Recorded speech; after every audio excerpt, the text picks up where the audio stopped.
بسم اللہ الرحمن الرحیم۔ شروع اللہ کے نام سے جو بڑا مہربان اور نہایت رحم کرنے والا ہے۔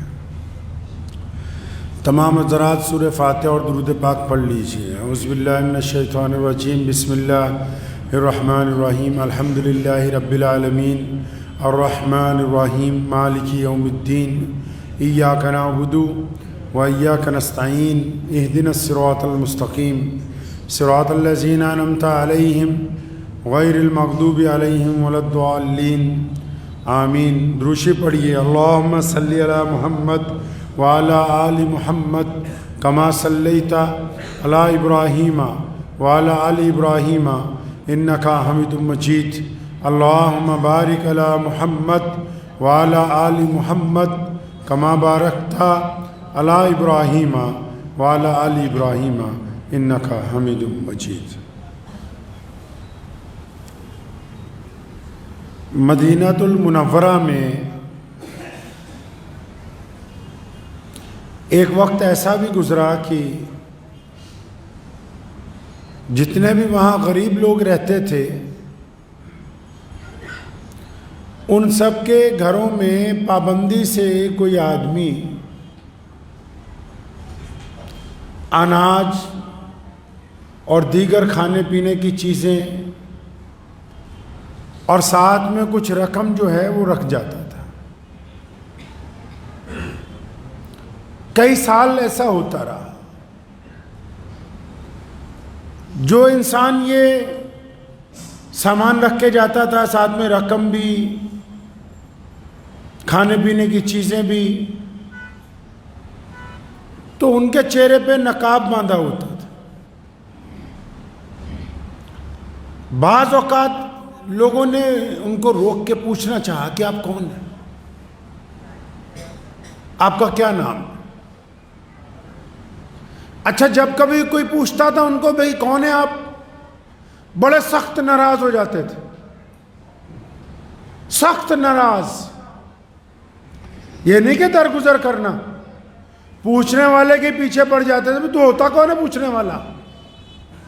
جرت کیسے ہوئی تیری پوچھنے کی؟ تو لوگ جو تھے خاموش ہو جاتے تھے۔ سلسلہ چلتا رہا کئی سال لگاتار۔ جتنے مستحق لوگ تھے مفسرین نے ان کی تعداد 100 یا 100 سے کچھ زائد لکھی۔ تو ان کے گھر میں سامان اور پیسے لگاتار پہنچتے تھے۔ پھر ایسا ہوا اچانک یہ سلسلہ رک گیا۔ اب جب سلسلہ رکا تو لوگوں نے ایک دوسرے سے بات کرنی شروع کی کہ بھئی تمہارے ہاں بھی سامان نہیں آ رہا؟ وہ کہتے ہیں جی میرے ہاں بھی نہیں آ رہا۔ کہ فلاں کے یہاں پوچھو، اس کے یہاں بھی نہیں آ رہا۔ ہاں جی اس کے یہاں بھی نہیں آ رہا۔ تحقیق شروع کی بھی کب سے نہیں آ رہا، کون سی تاریخ تھی ایسی کہ جس دن سے یہ سلسلہ منقطع ہو گیا ہے۔ جب تحقیق کی تو پتہ لگا کہ 18 محرم الحرام کے دن کے بعد سے تو سامان آیا ہی نہیں، کسی کے گھر بھی نہیں آیا۔ اور جب پتہ لگا بھی 18 محرم کو کیا ہوا تو معلوم ہوا کہ بھئی 18 محرم الحرام کو تو حضرت امام زین العابدین رحمت اللہ علیہ کا وصال ہوا ہے۔ سیدنا امام حسین رضی اللہ تعالیٰ عنہ کے گھرانے کے اس عظیم المرتبہ فرزند کا انتقال ہوا ہے۔ ساری زندگی لوگوں کی، اور جب ان کو غسل دے رہے تھے تو کچھ لوگوں نے سوال کیا حضرت کے بیٹے سے کہ آپ کے ابا حضور کے کندھوں پر بھی نشان ہیں اور کمر پہ بھی نشان ہیں، تو یہ کس چیز کے ہیں؟ تو کہنے لگے ہمارے ابا جو تھے نا، روزانہ کیونکہ رات کے دوسرے تیسرے پہر غریبوں کے گھر میں سامان دینے جاتے تھے، رقم دینے جاتے تھے، تو وہ اناج کی بوریاں اپنے کندھے پر کمر پہ لاد کے لے کے جاتے تھے، یہ اس وجہ سے یہ نشان پڑے۔ تو لوگوں نے کہا کہ آپ جوان ہیں، آپ کے والد بوڑھے تھے، آپ بذات خود کیوں نہیں اٹھا لیتے تھے؟ آپ کیوں نہیں سامان اٹھا کے چھوڑ آتے تھے؟ تو ان کے صاحبزادے نے کہا کوشش تو ہم نے بہت دفعہ کی،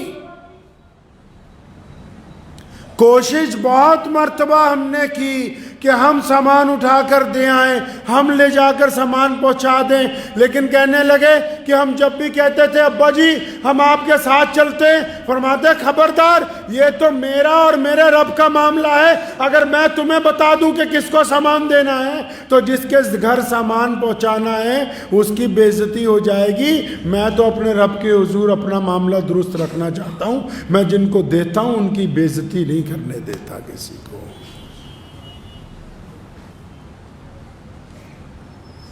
نبی علیہ السلام نے کہا نا، فرمایا جب ایک ہاتھ سے صدقہ دیں، دائیں سے دیں تو بائیں کو خبر نہ ہو۔ کیوں؟ کیونکہ نبی علیہ السلام یہ چاہتے ہیں کہ کچھ تو نیکیاں ایسی ہوں جو ہم اپنے لیے بچا کے رکھیں۔ سرمایہ داروں کو نہیں دیکھتے، دنیا داروں کو نہیں دیکھتے، جن کے پاس زیادہ پیسے ہیں یا کم پیسے ہیں تو کچھ پیسے کی وہ نمائش کرتے ہیں، مکان خریدتے ہیں، گاڑی خریدتے ہیں، سواری خریدتے ہیں، اچھے کپڑے خریدتے ہیں، لیکن جو اور قیمتی چیزیں ہیں ان کو چھپا کے رکھتے ہیں، تجوری میں بند کر کے، کہ کبھی خدا نہ خواستہ کوئی مصیبت آ گئی، کوئی پریشانی آ گئی، کوئی دکھ آ گیا تو یہ چیز ہمارے لیے فائدہ دے گی۔ اگر میں ابھی لوگوں کو بتاؤں گا، یاروں دوستوں کو بتاؤں گا کہ میرے پاس اتنا پیسہ ہے، اتنے جواہرات ہیں، تو کوئی نہ کوئی تقاضا کرنے کے لیے آ جائے گا۔ تو ظاہری طور پر جو چیزیں دنیا کے لوگ دکھاتے ہیں اس کے علاوہ کچھ بچا کے بھی رکھتے ہیں۔ تو نیکیاں بھی تو ایسے ہی ہیں، نیکیاں بھی تو ایسے ہی ہیں نا۔ بالکل ہم دل پہ ہاتھ رکھ کے کبھی یہ سوچے کیا کچھ ایسی نیکیاں ہیں جو ہم نے اپنے لیے بچا کے رکھی ہیں؟ کچھ ہے؟ دلی میں ایک بہت بڑے ولی تھے اللہ کے، ان کی تھی دکان۔ اب ان کے پاس ایک بندہ گیا سامان خریدنے، اس کے پاس سکے کھوٹے تھے، اس نے دیے تو حضرت نے لے لیا، سامان دے دیا۔ اس نے محلے والوں کو بتایا کہ یہ جو بڑے میاں ہیں نا ان کو پتہ نہیں لگتا، یہ کھوٹے سکے بھی لے لیتا ہے۔ آہستہ آہستہ کر کے پورے علاقے میں مشہور ہو گئے۔ اب جس کسی کا کھوٹا سکہ نہیں چلتا تھا وہ میاں جی کی دکان پہ آ جاتا تھا، کھوٹا سکہ دیتا تھا اور سامان لے جاتا تھا۔ تو میاں صاحب کو ان کے بیٹے نے کہا ایک دن ابا یہ آپ جان بوجھ کے کھوٹے سکے لیتے رہتے ہو؟ تھیلا بھر گیا کھوٹے سکوں کا؟ فرمایا ہاں بیٹا یہ کوئی خاص وجہ ہے کہ میں یہ کھوٹے سکے لے لیتا ہوں لوگوں سے۔ کہنے لگا ابا بتاؤ تو صحیح۔ کہنے یار بتانے والی نہیں ہے، میرا دل نہیں کرتا کہ میں بتاؤں۔ نہیں بتائی، بچے ضد کرتے رہے، ابا بتاؤ تو صحیح کھوٹے سکے کیوں لیتے ہو، ہم بھی کچھ ایسا کر لیا کریں گے۔ تو کہنے لگے اچھا پھر سنو، میں کھوٹے سکے اس لیے لیتا ہوں کہ کل قیامت کے روز جب میرے رب کے آگے میری پیشی ہوگی نا تو پھر میرے میں عیب بہت ہیں اور میں ان کھوٹے سکوں کو لے جاؤں گا، اور جب میری باری آئے گی حساب کتاب سخت ہوگا تو میں اللہ سے کہوں گا الہی میں تیرے بندوں کے کھوٹے سکے لیتا رہا جان بوجھ کر، تو بھی اپنے ایک کھوٹے بندے کا کام بنا دے۔ آج فرمانے لگے کہ یار تمہیں پتہ نہیں کہ میں بھی تو کھوٹا ہی ہوں۔ ہم اپنے گریبان میں جھانکے تو صحیح، ہم بھی تو کھوٹے سکے ہی ہیں۔ یہ تو اللہ نے چلا دیے، کسی کو کسی تخت پر بٹھا دیا، کسی کے جیب میں دولت ڈال دی، کسی کو حسن دے دیا، کسی کو تکلم دے دیا، کسی کو قرآن دے دیا، کسی کو حکمت دے دی، کسی کو اقتدار دے دیا، کسی کو محبتیں دے دی، لیکن سکے تو ہم بھی کھوٹے ہی ہیں۔ یہ تو اللہ کے حکم سے مارکیٹ میں چل رہے ہیں۔ بتاؤ تو صحیح ایسا کون سا انسان ہے جو لکھوا کے لایا ہو کہ میں پیدائشی بادشاہ ہوں، میں پیدائشی مولوی ہوں، میں پیدائشی سرمایہ دار ہوں، میں پیدائشی دکاندار ہوں، میں پیدائشی مالک ہوں، میں پیدائشی حسین ہوں؟ ارے کھوٹے ہیں یہ تو، اللہ نے محمد رسول اللہ کے صدقے ان کھوٹے سکوں کو چلا رکھا ہے بازار میں۔ اور جب کوئی ہمارے پاس آ جاتا ہے مانگنے کے لیے، کوئی ہاتھ پھیلانے کے لیے، ہم ایسے اس کی انکوائری کرتے ہیں جیسے ہم جج لگ گئے ہوں، جو خود کھوٹے ہیں، جن کے اعمال کھوٹے ہیں۔ ریاکاری صرف یہ نہیں ہوتی کہ ایک سرمایہ دار کار خریدے اور اس کی فوٹو کھینچ کے ڈال لے اور لوگوں کو بتائے۔ ریاکاری یہ بھی ہے کہ ایک اللہ کو ماننے والا بندہ، ایک نماز پڑھنے والا بندہ اس لیے لمبا سجدہ کرتا ہے کہ دوسروں کو پتہ لگ جائے کہ میرے سجدے لمبے ہیں، تو یہ سجدہ اللہ کے حضور نہیں ہے، یہ شرک کا سجدہ ہے جو اللہ تعالیٰ کو قبول نہیں ہے۔ نیکیاں صرف ایسے ہی تو نہیں بچائی جاتی کہ رات کو تہجد میں اٹھیں اور پھر صبح پہلے بیوی کو بتائیں، پھر بچوں کو بتائیں، پھر دوستوں کو بتائیں۔ نیکی وہ قیامت والے دن کام آئے گی جو آپ کے اور آپ کے اللہ کے درمیان ہے۔ بس جس کا تیسرا بندہ گواہ ہے اس کا انعام تو دنیا میں مل گیا، اس کی بدولت تو دنیا میں اللہ نے رزق میں اضافہ کر دیا، اس کی بدولت تو اللہ نے دنیا میں آپ کی عزت میں اضافہ کر دیا۔ قیامت والے دن تو وہ نیکی کام آئے گی جو آپ میں اور آپ کے رب میں راز ہے۔ اور جب امام زین العابدین کے صاحبزادے کو پوچھا گیا کہ تم بوریاں کیوں نہیں اٹھاتے تھے، تو انہوں نے دوسری وجہ بیان کی اور فرمایا میرے ابا کہتے تھے کہ بیٹا یہ میرے اور میرے رب کے درمیان راز ہے، میں اپنے اور اپنے رب کے درمیان جو راز ہے اس میں اس کے بندوں کو شریک نہیں بنانا چاہتا ہوں۔ نیکی ایسے بھی تو ہو سکتی ہے کہ کسی کا کوئی گناہ پتہ لگ جائے تو بندہ اس کو ہضم کر جائے۔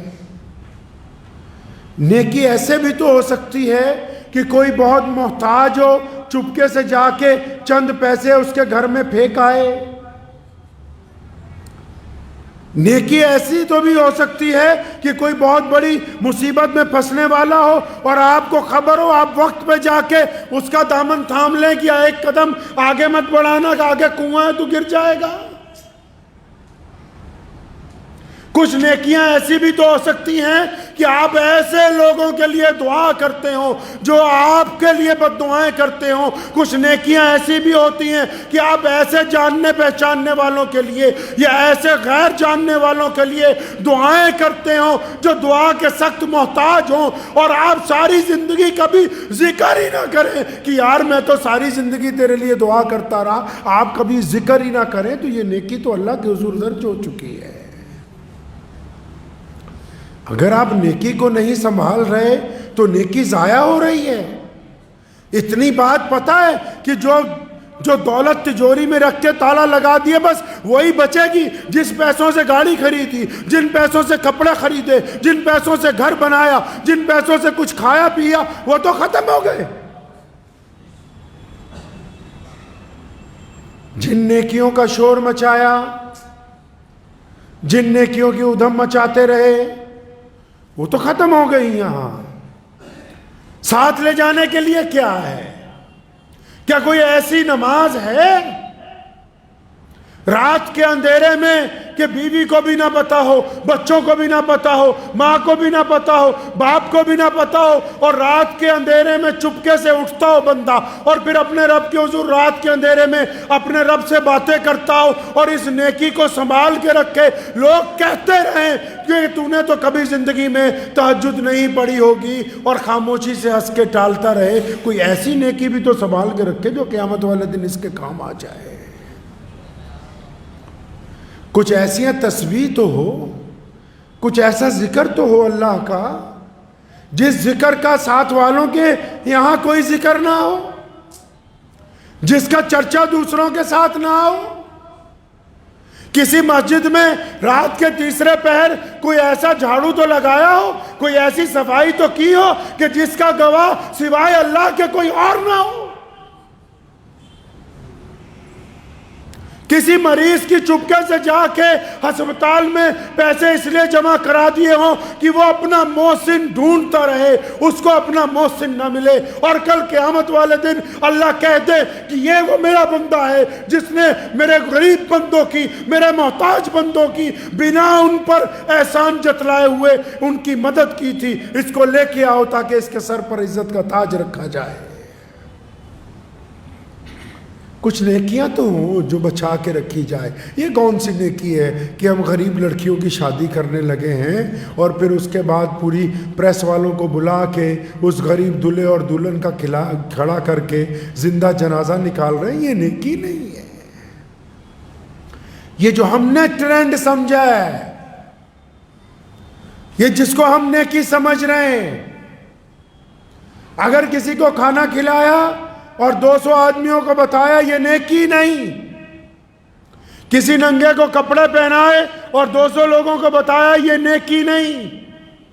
کسی مصیبت زدہ کو مصیبت سے نکالا اور پھر 200 بندوں کو بتایا، یہ نیکی نہیں۔ کسی پر کوئی احسان کیا اور اس کو ساری زندگی جتایا، یہ نیکی نہیں۔ یہ سارے کے سارے وہ گناہ ہیں جو اللہ کو پسند نہیں ہیں۔ کچھ اپنے لیے تو بچا کے رکھنا ہوگا، کچھ چیزیں ایسی تو ہو کہ جو صرف ہمارے لیے ہو۔ بندہ جو ہوتا ہے آخر میں تھک ہار کے، دیکھو جب بندہ جب اپنے محلے میں ہوتا ہے تو اس کی سارے محلے والوں سے نہیں بنتی، اس کو اپنا گھر پیارا لگتا ہے، اور جب گھر میں ہوتا ہے سارے گھر والے نہیں اچھے لگتے، اپنے بیوی بچے اچھے لگتے ہیں۔ جب اپنے بیوی بچوں کے ساتھ ہوتا ہے ان سے لڑ پڑتا ہے، پھر کلی بیوی اچھی لگتی ہے، بچے اچھے نہیں لگتے، اور جب بیوی سے لڑائی ہوتی ہے پھر اکیلا ہی بیٹھا ہوا ہوتا ہے تو یہ اکیلا ہی۔ اگر فطرتی طور پر دیکھیں تو یہ ہے تو اکیلا ہی، اکیلا پیدا ہوا، اکیلا اس نے قبر میں جانا ہے، تو پھر کیا کرنے کے لیے جا رہا ہے؟ کچھ تو اپنے ساتھ لے جاؤ، کچھ ایسی محبتیں لے جاؤ، کچھ ایسی دعائیں لے جاؤ، کچھ ایسی تسبیحاں لے جاؤ، کچھ ایسی نمازیں لے جاؤ، کچھ ایسا بھوکوں کو کھانا کھلانا لے جاؤ جن کا گواہ کوئی نہ ہو سوائے اللہ کی ذات کے، تاکہ تمہیں شرمندگی نہ ہو کہ جب میں جا رہا ہوں میں تو اپنے ساتھ بہت کچھ لے کے جا رہا ہوں۔ امام زین العابدین رحمت اللہ علیہ کے انتقال کے بعد پتہ لگا، بعد میں پتہ لگا کتنے لوگ تھے، اور ایسے ایک بزرگ نہیں ہیں، اسلامی تاریخ بھری پڑی ہے ان سے،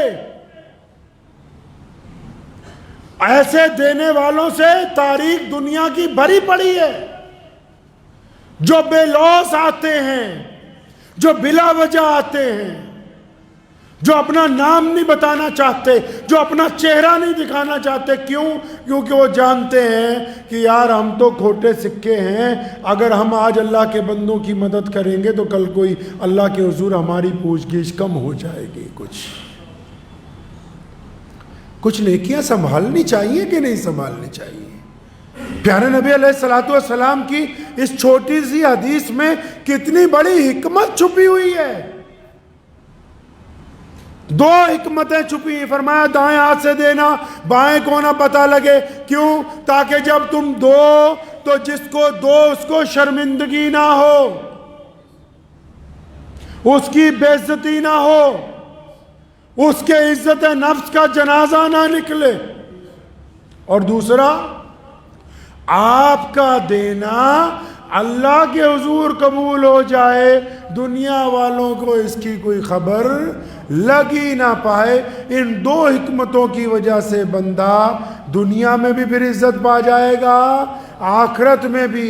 ایسے آٹا کی تھیلی دے کے فوٹو کھچاؤ گے، 10 آدمی کہیں گے ماشاءاللہ الحمدللہ بہت اچھا کیا، اور چپکے سے رات کو کسی کے دروازے پر راشن کی بوری رکھ کے آؤ گے نا، 10 آدمی فیس بک پہ ماشاءاللہ تو نہیں لکھیں گے، لیکن اس گھر کے اندر جو 10 غریب ہیں، اس گھر کے اندر جو محتاج ہیں، اس گھر کے اندر جو مسکین ہیں، اس گھر کے اندر جو ٹوٹے ہوئے دل کے لوگ ہیں، جن کے اللہ بالکل قریب ہے، وہ جب دونوں ہاتھ اٹھا کے دعا کریں گے کہ الہی میرا جو محسن، آپ کا جو اچھا بندہ ہم کو رزق پہنچا گیا، تو اس کے رزق میں کمی نہ ہونے دینا، اس کا جو نعم البدل ملے گا ان 10 لوگوں کے دکھاوے کے برابر ایک رتی نہیں ہو سکتی ہے، ایک رتی نہیں ہو سکتی ہے۔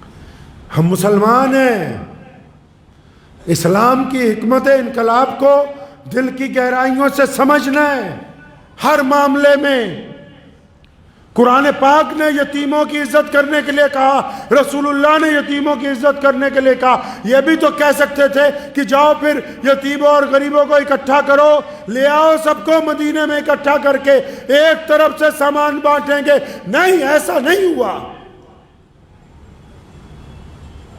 پیارے نبی حضرت محمد رسول اللہ صلی اللہ علیہ وسلم کے متعلق لکھا ہے، سنیں، جو پوری کائنات میں اللہ کے بعد سب سے عظمت والے، اللہ کے بعد جن کی سب سے زیادہ تعریفیں ہیں، اللہ کے بعد جو کائنات کے مالک ہیں، اللہ کے بعد جو روئے زمین کے تمام آسمانوں کے، تمام زمینوں کے، تمام مخلوقات کے لیے رحمت بنے ہیں، اللہ نے جن کو اپنا محبوب کہا، اللہ نے جن کے لیے یہ تک کہہ دیا کہ میں خدا ہو کر رسول اللہ پر سلام بھیجتا ہوں، تم بھی میرے محبوب کے اوپر درود بھیجا کرو۔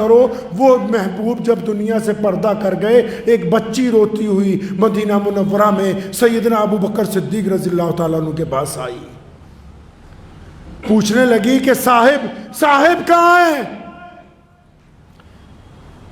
قبر کی طرف اشارہ کیا، صاحب کہاں چلے گئے؟ ابو بکر صدیق کی آنکھیں پھر اشکبار ہو گئیں۔ فرمایا بچے بات کیا ہے؟ فرمایا نہیں، ان سے بڑا کام تھا، ہماری تو دیکھ بھال ہی وہی کرتے تھے۔ بچے کیا کرتے تھے کہ میرے ماں باپ نہیں ہیں، میرے والد جنگ میں شہید ہو گئے، ماں کا انتقال ہو چکا ہے، میری دادی اور میں ہوں، ہمارے گھر میں بکریاں ہیں، انہی کے دودھ سے گزارا ہوتا ہے۔ تو فرمایا پھر اب مسئلہ کیا ہے؟ فرمایا صاحب آتے تھے نا روزانہ، دودھ دھو دیتے تھے، پھر ہم ان بکریوں کا دودھ کچھ پی لیتے تھے، کچھ بیچ دیتے تھے، اب تو وہ ہے نہیں، تو ہمارا یہ کام کون کر کے دے گا؟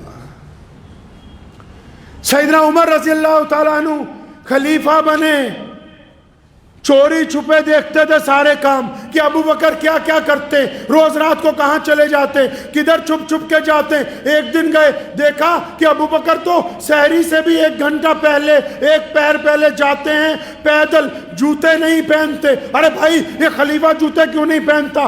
اگر کسی سے پوچھا گھر والوں سے، فرمایا یہ جہاں جاتے ہیں نا، یہ اس لیے جوتے نہیں پہنتے کہ جوتوں کی آواز سے لوگوں کی نیند نہ خراب ہو جائے۔ عمر بھی اس گھر میں پہنچ گئے، سارا معاملہ جب پتہ کر لیا، دیکھا کہ ایک بوڑھی عورت ہے، آنکھوں کی روشنی کم ہے۔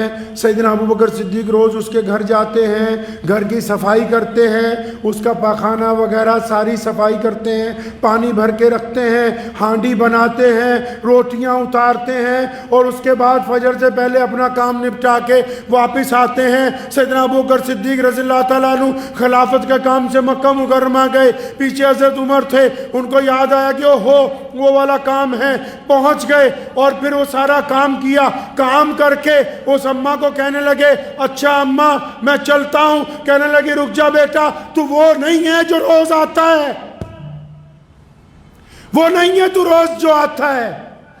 اماں جی آپ نے کیسے پہچانا؟ آپ کی تو آنکھیں کمزور ہیں، آپ کی تو بینائی نہیں ہے۔ کہنے لگی سن، وہ جو روز آتا ہے نا، آج تک اس نے مجھے اپنا نام نہیں بتایا، اور وہ جو روزانہ آتا ہے وہ میرے گھر کی صفائی کرتا ہے، پانی بھرتا ہے، ہانڈی پکاتا ہے، روٹیاں بناتا ہے۔ کون؟ مسلمانوں کا بادشاہ، 65 لاکھ مربع میل کا حکمران۔ اور کہنے لگی، فرمایا تم نے پہچانا کیسے کہ میں وہ نہیں ہوں؟ کہنے لگی پترا وہ جب سارے کام کر لیتا ہے نا تو میرے پاس بیٹھ کے، کیونکہ میں معذور بہت ہوں، تو وہ ساری روٹی کو سالن میں ڈبو کے اور پھر اس کو نرم کر کے اپنے ہاتھ سے چوری بنا کے ایک ایک لقمہ میرے منہ میں ڈال کے جاتا ہے، تو نے اگلا کام نہیں کیا، اس لیے میں پہچان گئی تو وہ نہیں ہے جو روزانہ آتا ہے۔ سیدنا عمر فاروق رضی اللہ تعالیٰ عنہ کہیں سے گزرے، ایک بوڑھی عورت نے گھر کے اندر سے ویسے ہی کہہ دیا کہ خلیفہ کو پتہ ہی نہیں میرے گھر میں کھانا نہیں۔ یہ گئے اندر، بڑے پریشان ہوئے، سارا سامان دیا، اور پھر وہاں باہر سے کئی ملکوں کے امبیسڈر آئے ہوئے ہیں، اور عثمان رضی اللہ تعالیٰ عنہ، عبد الرحمن بن عوف اور مولا علی انتظار کرنا خلیفہ کہاں ہے؟ وہ خلیفہ ایک بڑھیا کے گھر میں چولہا جلا رہا ہے، داڑھی میں سے دھواں نکل رہا ہے، رو رہا ہے، اماں خلیفہ کو معاف کر دینا۔ اور اماں کیا کہتی؟ نہیں نہیں، خلیفہ کو معاف نہیں کروں گی، کیونکہ میں 2 دن سے بھوکی تھی۔ اس نے پتہ کیوں نہیں کیا؟ آج کہو نا کسی سرکاری آدمی کو کہ ہم تیری شکایت کر دیں گے، وہ کہتے وہ تو بعد میں کرے گا، پہلے تجھے میں اندر کرا دیتا ہوں۔ یہ دونوں صحابی جب وہاں آئے، حضرت عبد الرحمن بن عوف اور عثمان رضی اللہ تعالیٰ عنہ آگے سلام کیا، امیر المومنین السلام علیکم۔ اس بوڑھیا کو پتہ لگا یہ جو اتنی دیر سے ہنڈیاں پکا رہا ہے یہ مسلمانوں کا بادشاہ ہے۔ اسلام کی تاریخ بھری پڑی ہے ان لوگوں سے۔ میرے دادا مرحوم رحمت اللہ علیہ کے دوست حضرت شاہ مسعود صاحب بیہٹ کے جو چیئرمین تھے، جب انتقال ہوا نا تو کئی 100 گھروں کے لوگ آ گئے، بوڑھیاں آ گئی روتے پیٹتے، بھئی کیا بات ہو گئی؟ اجی شاہ جی نے ہمارا الگ الگ لوگوں کا مہینے کا راشن باندھ رکھا تھا، ہم تو ساری زندگی ہو گئی ان سے کھاتے ہوئے، اولاد کو ہی نہیں پتا، بچوں کو ہی نہیں پتا، بیوی کو ہی نہیں پتا، دوستوں کو ہی نہیں پتا۔ اس کو کہتے ہیں وہ نیکی جو ساتھ جانی ہو۔ ہم چند پیسے دے کے چاہتے ہیں کہ جلسے میں ان کا اعلان ہونا چاہیے، ہم چند نمازیں پڑھ کے چاہتے ہیں کہ ان نمازوں کا چرچا ہونا چاہیے، ہم لمبے سجدے کر کے یہ چاہتے ہیں کہ اس سجدے کی خبر گھر والوں کو ہونی چاہیے۔ جو ریاکاری میں، اسلام میں جو ریاکاری میں بندہ شامل ہو گیا، وہ تمام کی تمام چیزیں یہیں پر رہ گئی، یہ ساتھ جانے والی ہے نہیں ہے۔ کچھ کریں انشاءاللہ، کریں گے انشاءاللہ کچھ ایسی نیکیاں۔ کیسی؟ پیسے نہیں ہے نا تو کسی کا عیب پتہ ہے نا تو اس کو ہضم کر جاؤ، یہ نیکی ہے۔ پیسے نہیں ہے نیکی کرنے کے لیے، کوئی بڑا پریشان حال ہے نا، دکھی ہے نا، تکلیف میں ہے نا، بس اس کے کندھے پہ ہاتھ رکھو، کہو بھائی میں تیرے ساتھ ہوں، گھبرانا نہیں، تو ہمارا بھائی ہے، چاہے وہ ہندو ہے، چاہے وہ سکھ ہے، چاہے عیسائی ہے، چاہے دلت ہے، چاہے بودھ، جو مرضی۔ پیسے نہیں ہیں، کسی بھٹکے ہوئے کو بازو پکڑ کے سڑک پار کروا دیجئے، جو بہت دیر سے کھڑا ہوا ہے کہ گاڑیاں رکیں گی تو میں ادھر جاؤں گا۔ پیسے نہیں ہیں نا، سڑک کے اوپر اینٹیں گر جاتی ہیں، جب ملبے کی ٹرالیاں چلتی ہیں، چند روڑوں کو اپنا اسکوٹر روک کے، گاڑی روک کے ہاتھ سے اٹھا کے سائیڈ پہ کر دیجئے اور اس نیکی کو اپنی تجوری میں سنبھال کے رکھیے۔ پیسے نہیں ہیں نا، اپنی زبان کو غیبت سے روک لیجئے، اپنی زبان کو غیبت سے روک لیجئے اور اس نیکی کو اپنی تجوری میں رکھیے۔ پھر کیا ہوا اگر زیادہ پیسے نہیں ہیں بانٹنے کے لیے؟ رات کے دوسرے تیسرے پیر اٹھتے، اچھا وضو کے لیے بھی انتظام نہیں ہے، بڑی پریشانی ہے، بہت چھوٹا سا گھر ہے اور بہت زیادہ لوگ ہیں، ایک ہی کمرے میں اٹھ گئے، آنکھ کھل گئی نا، بس اپنے ہی بستر پر قبلے کی طرف منہ کر کے اپنے ہی رب کے آگے سجدہ ریز ہو کے اپنے ہی رب کے آگے استغفار کیجئے اور پھر دوسروں کے لیے دعائیں مانگیے، تو اللہ تبارک و تعالیٰ اس نیکی کو اس تجوری میں رکھے گا جو صرف رب کو پتہ ہے اور کسی کو پتہ نہیں ہے۔ کچھ بچائیے، بچائیں گے انشاءاللہ، کچھ ایسی نیکیاں اکٹھی کریں جن کا گواہ صرف آپ اور آپ کا اللہ ہو، جن کا گواہ آپ ہو، آپ کا رب ہو، اور یہ نیکیاں قیامت والے دن ایسے کام آئیں گی۔ اب فلسطین کے لیے جنگ چل رہی ہے، کتنے ہیں جنہوں نے چپکے چپکے رو کے ان کے لیے دعا کی ہو، کتنے ہیں جو ان کی ایمبیسی تک پہنچے اور بلا وجہ بلا چپکے چپکے جا کے رسید کٹوا کے آئے ہو جا کے۔ کچھ ایسا کریں کہ اللہ تبارک و تعالیٰ بس اپنے بندے پر فخر کریں کہ یہ ہے میرا بندہ، اور جب اللہ فخر کریں گے اللہ آپ کو عزت دیں گے، دنیا میں بھی عزت دیں گے اور آخرت میں بھی عزت ملے گی۔ دعا کیجیے اللہ کریم مجھے بھی اور آپ سب کو ان باتوں پہ عمل کی توفیق عطا فرمائے۔ وآخر دعوانا ان الحمدللہ رب العالمین۔